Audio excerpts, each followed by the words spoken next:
China আজকের দুনিয়ার সবচেয়ে পাওয়ারফুল দেশ, কিন্তু আপনি কি কল্পনা করতে পারেন আজ থেকে প্রায় 40 বছর আগেও এদেশের দারিদ্র্যের হার 90% বেশি ছিল। দরিদ্রতার খাদ্য সংকট পুরো দেশকে এক চরম খারাপ অবস্থায় ডুবিয়ে রেখেছিল, কিন্তু এর পরের 30 বছরে এমন পরিবর্তন দেখা যায় যে এই দেশ কোথা থেকে কোথায় গিয়ে পৌঁছায়। 1978 সালে বৈশ্বিক জিডিপিতে চায়নার অবদান ছিল মাত্র 2%, কিন্তু আজকের দিনে চায়না 18% বেশি অবদান রাখে। চায়না এখন দ্বিতীয় বৃহত্তম অর্থনীতি। কয়েক বছরের মধ্যেই একে সুপার পাওয়ার দেশ হিসেবে গণ্য করা যেতে পারে। কিন্তু এটা কিভাবে সম্ভব হয়েছে? কি এমন জাদুর ছোঁয়া দেখতে পাওয়া যায়? আসুন আজকের ভিডিওতে বিস্তারিতভাবে এর উপর আলোচনা করা যাক।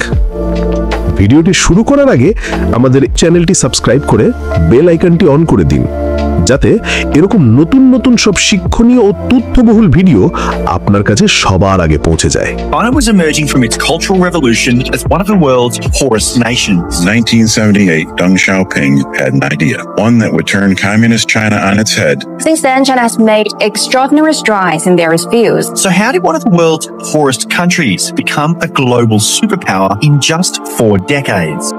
বিংশ শতকের মাঝামাঝি সময়ে চীনে হয়েছিল এক ভয়াবহ দুর্ভিক্ষ, যাকে বলা হয় গ্রেট চাইনিজ ফেমিন। এই দুর্ভিক্ষ ঘটে 1959 থেকে 1961 সালের মধ্যে। সরকারি হিসেব ও গবেষকদের অনুমান অনুযায়ী কয়েক কোটি মানুষ প্রাণ হারিয়েছিলেন এই দুর্যোগে। সে সময় চীনের রাষ্ট্রপতি ছিলেন লিউ শাওচি। তবে আসল ক্ষমতা ছিল চীনা কমিউনিস্ট পার্টির চেয়ারম্যান মাও সেতুংয়ের হাতে।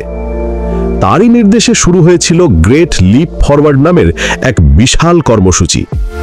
এর লক্ষ্য ছিল চীনকে দ্রুত শিল্পোন্নত রাষ্ট্রের রূপ দেওয়া। কিন্তু এই পরিকল্পনার ভয়ঙ্কর ফল হয়েছিল। কৃষি থেকে লাখো শ্রমিককে সরিয়ে নিয়ে যাওয়া হয় কারখানা আর লোহার চুল্লিতে। গ্রামে চালু করা হয় পিপলস কমিউন বা সামষ্টিক খামার, যেখানে কৃষকদের ব্যক্তিগত জমি কেড়ে নেওয়া হয়। এতে উৎপাদন ভয়ানকভাবে কমে যায়। এর সাথে যোগ হয় আরও কিছু ভুল সিদ্ধান্ত, যেমন 4 পেস্টস ক্যাম্পেইন, যেখানে চড়ুই পাখি নিধন অভিযান চালানো হয়েছিল। এতে পরিবেশের ভারসাম্য নষ্ট হয়ে পোকামাকড় বেড়ে যায়, ফসল ধ্বংস হয়। এছাড়া স্থানীয় কর্মকর্তারা উৎপাদন কম হলেও কেন্দ্রে বাড়িয়ে রিপোর্ট দিতেন, ফলে অতিরিক্ত খাদ্য কর হিসেবে কেটে নেওয়া হতো আর গ্রামগুলোতে মানুষ অনাহারে মারা যেত। প্রকৃতি থেকেও কিছু আঘাত এসেছিল, খরা, বন্যা আর প্রাকৃতিক দুর্যোগ। তবে ইতিহাসবিদদের মতে সবচেয়ে বড় কারণ ছিল মানব সৃষ্ট নীতি ভুল আর রাজনৈতিক চাপ। রাষ্ট্রপতি লিউ শাওচি পরবর্তীতে স্বীকার করেছিলেন যে দুর্ভিক্ষের প্রধান কারণ প্রাকৃতিক নয়, বরং মানুষের ভুল নীতি। 1962 সালে অনুষ্ঠিত 7000 ক্যাড্রেস কনফারেন্সে এই স্বীকারোক্তি দেওয়া হয়, যেখানে বলা হয় দুর্ভিক্ষের দায় মূলত সরকারের সিদ্ধান্তের ওপরই বর্তায়।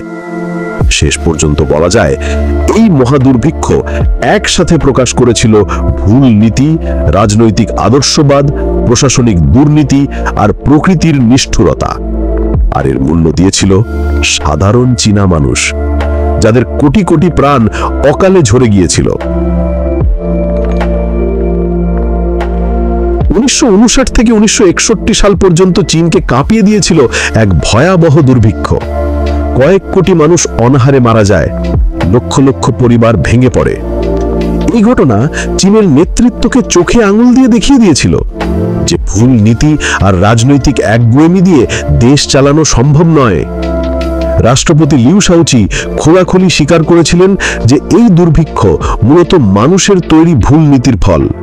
তিনি বলেন, প্রকৃতি দায়ী মাত্র সামান্য অংশে, কিন্তু 70% ক্ষতি হয়েছে ভুল সিদ্ধান্ত আর জবরদস্তিমূলক কর্মসূচির কারণে।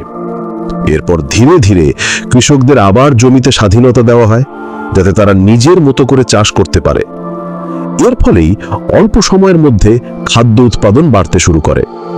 কিন্তু প্রকৃত পরিবর্তন আসে আরও পরে। 1976 সালে মাও সেতুং মারা যাওয়ার পর চীনের নেতৃত্বে আসেন দেং শিয়াওপিং। তিনি বুঝতে পেরেছিলেন যদি দেশকে এগিয়ে নিতে হয় তাহলে পুরনো ধ্যান ধারণা ধরে রাখা যাবে না। তখন তিনি ঘোষণা দেন, বিড়াল কালো হোক বা সাদা, যতক্ষণ ইঁদুর ধরে ততক্ষণই সে ভালো বিড়াল।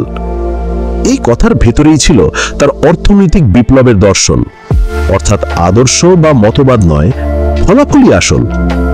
দেং শিয়াওপিং একদিকে সাম্যবাদী রাজনৈতিক কাঠামো রেখে অন্যদিকে বাজার ভিত্তিক অর্থনীতি চালু করেন।